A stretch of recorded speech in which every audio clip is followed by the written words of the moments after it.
Clara, and I know too how much interested you are in rural Ireland, and I think, and in your own brief in this. But I can't understand why you didn't support it either. I think it's a fantastic motion because, like, we do spend a lot of time. I suppose the reason a lot of us are representatives of rural constituencies. And it's great to have everything in together, and I don't think there's anything negative about it either. I'm failing to understand why have an amendment in it at all. It could easily have been supported. And I think the opening line, the motion could not state the reality of life more clearly. Rural communities are essential to the social, economic and cultural and environmental well-being of the state. And I think my own constituency is very representative of that, made up of small towns, you know, in both Sligo, Leitrim and South Donegal.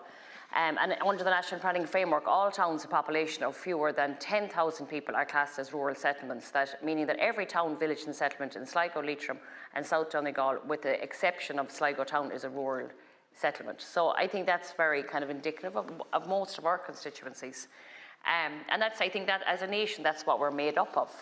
So, like, even for my own example, that I live, like, it takes me 10 minutes to walk into town, but one way, and then if I walk the other way, I can walk 10 minutes to be in agricultural land, you know. And I think, so I suppose, like, I think, and we live, like, we rely, like, I suppose urban settings rely on rural settings rely on urban settings, and I think that's vice versa across the board. And I suppose there's nothing in this motion that I wouldn't support as well. And I think that, but I am concerned, I know this isn't your brief, Minister, but the one thing I would be concerned about is, you know, the approach the government has taken towards the environment in general. And I think that, well, I think we're not transitioning to renewable energies as quick as we should be.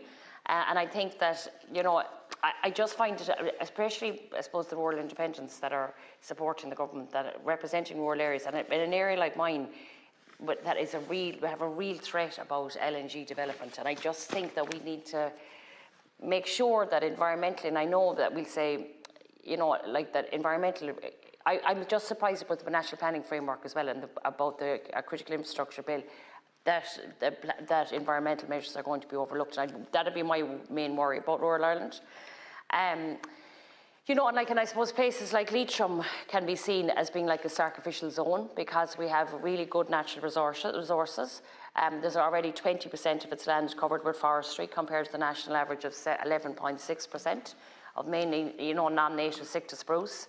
We're looking at exploitation of gold mining, fracking, giant windmills that have been put up, and we spoke about this, about wind energy. And they are an unsuitable position. You know, there's one proposed development in Leitrim now again, in Doon Mountain, and it's going to be built on peatland, you know, so there's huge objections. And the concern, I suppose, is that, and I think again that you brought into this motion talking about local involvement. And it's very easy for a planner in Dublin to look at, when we're looking at maybe, you know, putting where wind farms are going to be, if there's not a lot of people dwellings nearby. But that's I suppose that's, you know, often we're overlooking, I suppose, the impact like these giant wind farms are having. And no one's against renewable energies. We all need to transition to that. But it's just, I suppose, it's being very careful about that they're not being put and developed in areas that is going to really affect not only people's quality of life, but also affect environmental disasters like landfills, which actually has, you know, I suppose is a big concern in Leitrim. Landslides, sorry, it's a big concern in Leitrim. I suppose, you know, I think we rely on, again, like there's so many this again is an environmental measure. There's so many grassroots groups have come together, and I think that you're in rural Ireland is at its best, that its strength.